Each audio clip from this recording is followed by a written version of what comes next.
This is the Uptick Newswire Stock Day podcast, sponsored by InvestorsHangout.com. Subscribe to us on iTunes, Google Play, and YouTube to stay up to date on penny stock news and interviews, public information on OTC, pink sheets, and microcap stocks from around the world, with your host, Everett Jolly.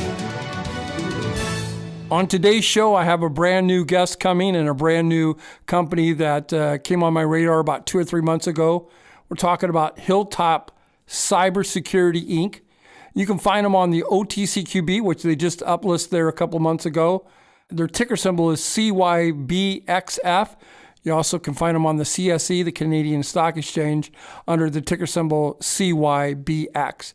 And with us today is the CEO. We're very lucky to have him, is Corby Marshall. Corby, welcome to the show. Everett, thank you for having me. I'm excited to talk to you and your listeners today. You know, 2 questions I have for you. 1, give me a little bit about statement of who you guys are, and then 2, what do you guys do? Okay, so Hilltop Cybersecurity is first and foremost a cybersecurity company. Okay, we are interested in having small, medium business customers that we provide them products and services which keep them safe in a broad variety of definitions. So everything from network security, threat orchestration, and we do have a product that we created because we were unsatisfied with existing cryptocurrency wallets. So we also do have that, but the company's mission is about cybersecurity for a business enterprise. And how do you guys make your money? What does CYBX do? It's a very good question. So a lot of the cybersecurity companies that you read about, CrowdStrike, even FireEye, a lot of the really large American cybersecurity companies, if you boil down their revenue, it's predominantly services, and sometimes they'll have product, but a lot of times even the products help, with delivering services. We're a product company, so we own 3 products. One is called CyberEPM, which is Enterprise Project Management. It provides a cybersecurity framework around project management. We have Valbon, which is Gartner's definition is MDR, or Managed Detection and Response. We call it threat orchestration, so it helps aggregate threats and risk score them. And then we have a product called CryptoKeep, which is a wallet. We have both a soft and a hard wallet. And those are the primary products. We do have services around delivering those, and there are some situations where we will do other threat assessments, especially with Pete Herzog, our new CISO, joining us. But our focus in our mantra is more about products that scale and technology that scales instead of just adding bodies and becoming a consulting firm. The buzzword out there today is cryptocurrency. Why is cybersecurity so important to the relationship of cryptocurrency? So there's a couple of factors that are really important. First of all, almost all of the frameworks that protect cryptocurrency are nascent and is very new code, very untested code. So if you came to my house and I had $50 million in the front room in $1 bills, you actually have a physical problem to get that in your truck, right? You actually have to get $50 million in your truck. So it becomes fairly easy to protect a physical asset. You use traditional centuries-old practices in banks, vaults, etc. Crypto's different because just getting on your phone or nefariously getting on your phone, you can move $50 million in seconds, and it's effortless. An example was the hack in January in Japan, where $530 million, I think it was, $1 million of Bitcoin was stolen. Wow! And it was effortless. It wasn't hard at all.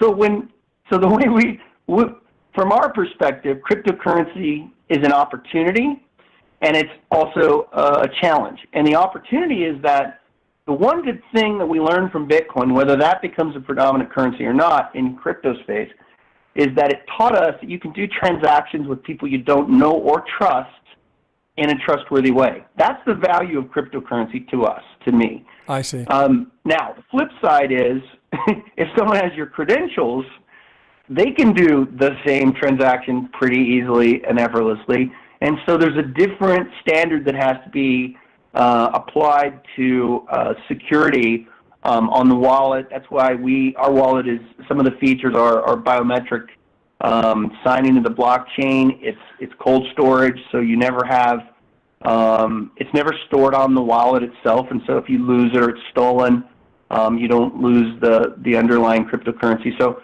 we see it as a nascent area that has tremendous potential, but it also has tremendous risk. The other day, you guys came out with an order access of $1 million. What's that all about? Yeah, really exciting development with a company that we are working with in Japan. They're really taking the lead in this 7-nanometer chip space. And the relevance and importance of that to the market is that 7-nanometer versus what's an existing standard of really 10 nanometer or 9, it reduces the energy cost to, for example, mine a Bitcoin by 50%. So for obvious reasons, when energy is the biggest expense of crypto miners, that's a huge deal. These guys are ahead of the curve. They're really coming out with technology which changes the game, even for the big boys. And so it's really exciting to collaborate with them. And I applaud Chris, the CEO of Iowa Mining, and the organization in general, to take a different approach than a lot of the mining companies are, and that's build the company on a secure framework to start with, instead of build a company that mines or build a company that sells mining machines and then reactively try to secure it. And so that's the gist of our deal with them, and then we expect to have a follow-on deal where we sell services in our wallets to their customers or through them on a white label basis. We're still determining how we're going to do that, but it's a very exciting project for us. It demonstrates the value of the software and the hardware we have, and we're excited to go to market with a market leader like them that's really cutting edge at a time where it's kind of hard to compete with the really big chip makers. A lot of the companies that come on my show from the OTC space, they grow their company by M&A. Recently, you guys made an acquisition back in June 12th. Where are we at in that process? Yeah, you're referring to the cyber marketplace. One of the things that Hilltop is keenly aware of, and where we want to apply technology to a problem, is that there's a tremendous shortage of cyber analysts and cyber security resources. I've heard numbers that, of every 10 open recs in the United States, there may be one person who applies that is qualified for those 10.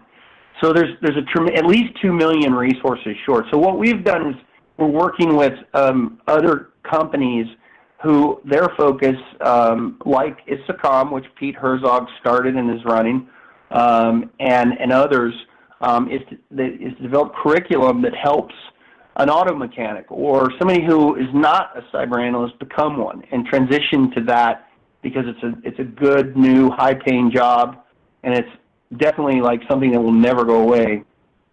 And so we're basically applying within this marketplace resources that allow people to get trained, to get better trained, like to have a higher level of certification, and then also to potentially get hired, and that either with us on projects we have or other people.